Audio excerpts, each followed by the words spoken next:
Hello from China! And for today's video, another mini vlog na naman tayo. Isasama ko kayo ngayon sa pagbili ng aking pangarap na camera. Vlogging camera. O diba, vloggerist yarn? Sa ngayon kasi, yung ginagamit kong pang vlog ay yung aking iPhone 14 sa mga nagtatanong dyan kasi malinaw daw yung camera ko. So yung bibilhin natin ngayon ay yung DJI Pocket Osmo 3. Matagal ko nang pinag-ipunan to kaso yung ipon ko ay nagastos. Pero kahit nga nagastos ko yung pamili ko, natutuwa ako kasi itong asawa ko, biglang nagsabi na bibilhan daw niya ako. Kaya sobrang tuwa ko talaga, napakis nga ako sa kanya eh. Doon nga sa unang shop merong stock kaso sabi niya punta daw kami ng mall kasi nga dito kami unang nag-inquire. Kaso pagdating namin dito, yung last stock ay nakuha na din. Next week pa nga daw magre-restock. Kaya sabi niya, balik na lang daw kami doon sa unang shop na napagtanungan namin. Pero bago nga kami bumalik, ay nag-milk tea na muna kami kasi nakakagutom at nakakauhaw nga din yung pagala-gala. Eto na nga yung milk tea at masasabi kong ito yung pinakamahal na milk tea na natikman ko. For 22 renminbi, nasa 176 siya in peso. Pero worth it naman talaga yung presyo niya kasi masarap. And hindi sobrang tamis, masarap yung gatas at masarap din yung pearl. Pero hindi bet ni Ichan yung lasa ng milk tea kaya nag-water na lang siya at kumain itong spicy konjac.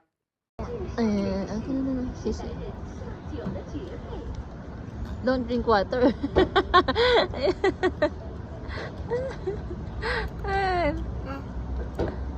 From Wanda Mall, babalik na sana kami doon sa shop na pagbibilhan namin ng DJI kaso sabi ko sa kanya kung pwede bang puntahan namin yung park na nadaanan namin noon papunta ng Kunming. Gusto ko lang makita kung ano yung nandun kasi maraming tao at marami talaga yung namamasyal.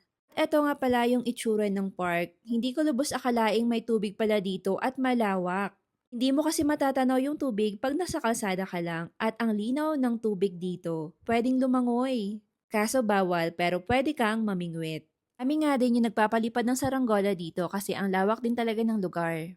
At kung magawi nga kayo dito at merong mga tagayunan na gustong puntahan to, ang pangalan pala ng lugar ay National Chujing Economic and Technological Development Zone. Malawak pala yung lake dito. Lake ba o reservoir? Ano ba yung tawag dito? At namangha talaga ako. Wow! Oh my God, that's a city. Oh, wow! Ang ganda pala dito. Wow! Wow! Wow! Habi, it's good here. Napaka-OA ng reaction ko pero maganda talaga dito lalo na in person. Tatanaw mo nga din yung city. Tatanaw ko nga din yung bahay ng aking pinakabunsong sister-in-law. At meron nga kaming nakitang nagfo-photoshoot, wedding photoshoots. Parang dagat yung itsura niya blue na blue. Ikutin sana namin pero wala na palang daan, hindi na kaya ng motor pero pwede kang mag-hike. So pahapon na din kaya sabi namin next time na lang kami babalik at puntahan yung kabila. Makikita mo din talaga dito na well-maintained yung lugar kasi maraming naglilinis at nagtitrim ng mga halaman. Maraming pasyalan dito sa Chujing Yunnan pero ang karamihan talaga is mga parke. Kaya kung pupuntahan nyo ako dito, igagala ko kayo. Next stop na nga namin dito ay yung DJI store na una naming pinuntahan. Tinignan na muna namin yung creator package na nagkakahalaga ng 4,499 renminbi. Hindi nga nagustuhan ni Ash yung inclusion ng creator combo kaya itong standard package na lang yung kukunin namin. Kahalaga ito ng 3,499 renminbi. 30 renminbi naman para dito sa SD card. At sabi niya sa akin, bibilhan na lang daw niya ng mga accessories katulad ng mic at ng stand itong binili naming standard package. 导出来自己再编辑，上面都可以直接编辑。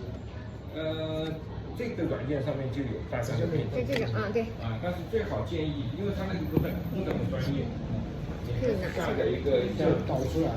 剪影，这就你用的方便一点。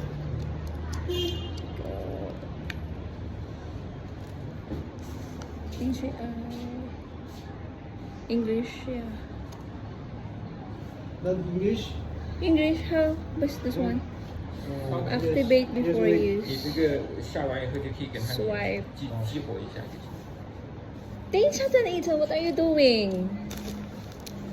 中文可以，可以，好多种语言呀，不单只是英语和中文。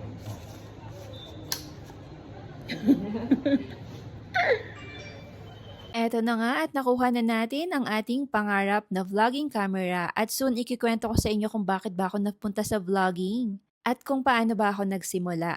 Habang busy nga ako dyan, si ating sales lady ay nagtanong sa akin kung meron daw ba akong Douyin. At pakatitig talaga siya sa akin tapos sabi niya, ang ganda ko daw, how Piaoyang. Sinabi sa kanya ni Ash na Filipina nga raw ako, so yung reaction niya sabi niya, Tapos nag-smile. At dito na nga rin namin kinonect yung DJI Pocket Osmo 3 sa mga phone namin. Madali lang. At yung card na nilagay dyan ay 128 GB or 30 renminbi. So ayun lang. Thank you for watching.